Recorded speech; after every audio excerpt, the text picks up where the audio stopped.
They say distance makes the heart grow fonder.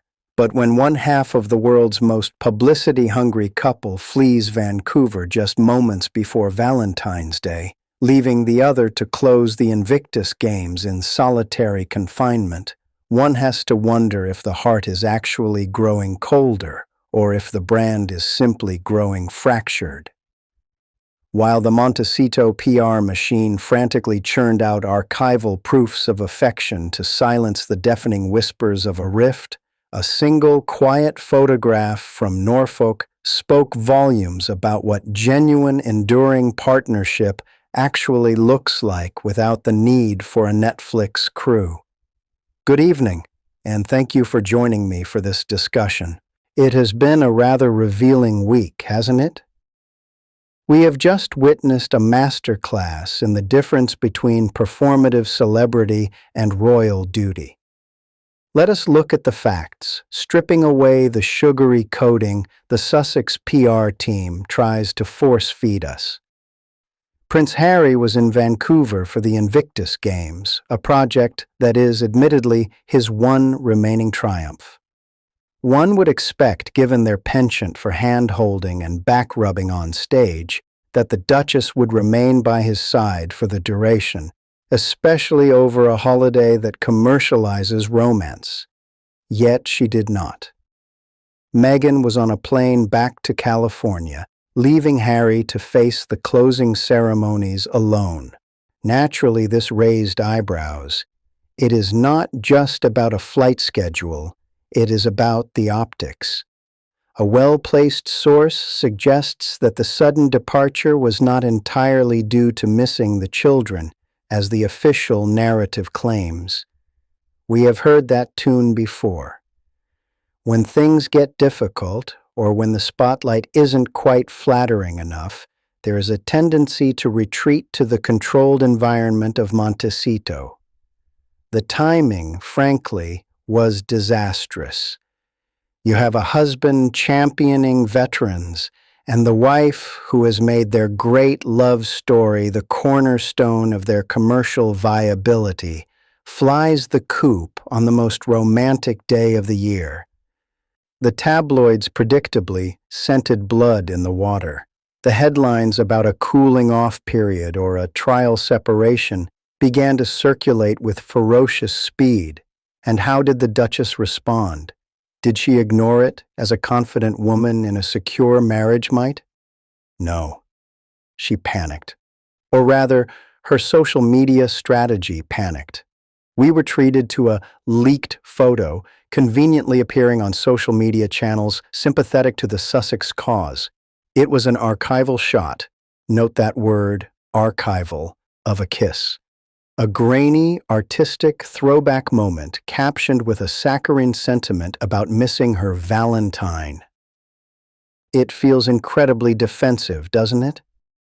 A source behind closed doors has indicated that there was a scramble to find an image that projected undying passion to counter the images of a glum-looking Harry sitting alone in Canada.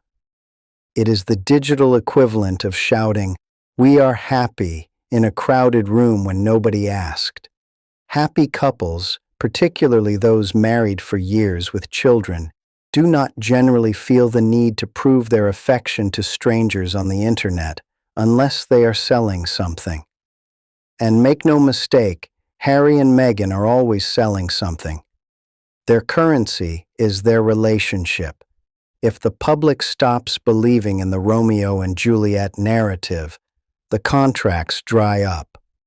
The desperation to quell these rumors tells us far more about the state of affairs than the photo itself ever could. Now, let us turn our eyes back to Britain, to a different kind of Valentine's Day message. The contrast could not be more stark if it were scripted. Kensington Palace released a photograph of the Prince and Princess of Wales, William and Catherine. There was no kissing, there was no dramatic lighting, there was no caption about soulmates or salt and pepper shakers. It was simply the two of them, outdoors in Norfolk, dressed in practical country attire, sharing a laugh. The difference in reception was immediate. Social media users and royal watchers instantly gravitated toward the quiet luxury of the Waleses. This image projected stability. It projected a team that has weathered a storm, and what a storm the last year has been for the monarchy. A source within the inner circle notes that this photo was chosen specifically to convey resilience. It says, "We are here, we are together, and we do not need to perform for you." There is a dignity in that restraint that simply cannot be manufactured in a Montecito mansion. While Meghan's post felt like a frantic press release, Catherine and William's photo felt like a deep exhale.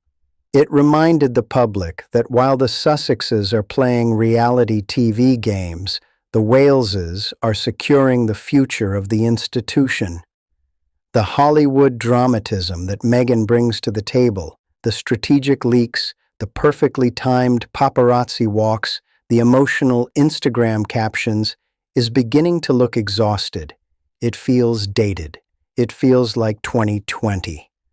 The public has moved on. We are tired of the soap opera. A well-meaning staff member hinted recently that there is a growing frustration in the Sussex camp regarding this exact dynamic. No matter how loud they shout, the silence from Kensington Palace rings louder. Harry creates a spectacle at Invictus, yet the enduring image of the week is likely to be William and Catherine's quiet walk in the woods. It must be infuriating. To trade your birthright for celebrity, only to find that your celebrity requires constant, exhausting maintenance, while the family you left behind retains their effortless aura of majesty. Furthermore, let's discuss the financial implications of this separation. A well-placed source in the industry has whispered that brands are watching this dynamic closely. The Harry and Meghan brand is a duo act. Separately, their value diminishes significantly. Harry is the royal connection. Meghan is the glitz. If they start spending significant time apart, he in Canada or the UK for work, she in California for lifestyle, the narrative crumbles. This is why the Valentine's Day split was so dangerous for them and why the reaction was so swift and clumsy. They cannot afford a narrative of separation, even if it is just geographical. Ultimately, this Valentine's Day served as a litmus test for the public's appetite. On one side, we have the chaotic energy of the Sussexes, flights caught in haste, rumors swirling, and defensive social media posts designed to manipulate the narrative. It is exhausting just to watch. On the other side, we have the Prince and Princess of Wales, calm, understated, and united. The monarchy has faced a crisis year, there is no doubt about that. But if a picture is worth 1,000 words, the photo from Norfolk tells us the institution is standing on solid ground. Meanwhile, the photo from the Sussex archives tells us they are living in the past, desperately trying to convince us, and perhaps themselves, that the fairy tale is still profitable. One couple spent the day apart but looked desperate to appear connected.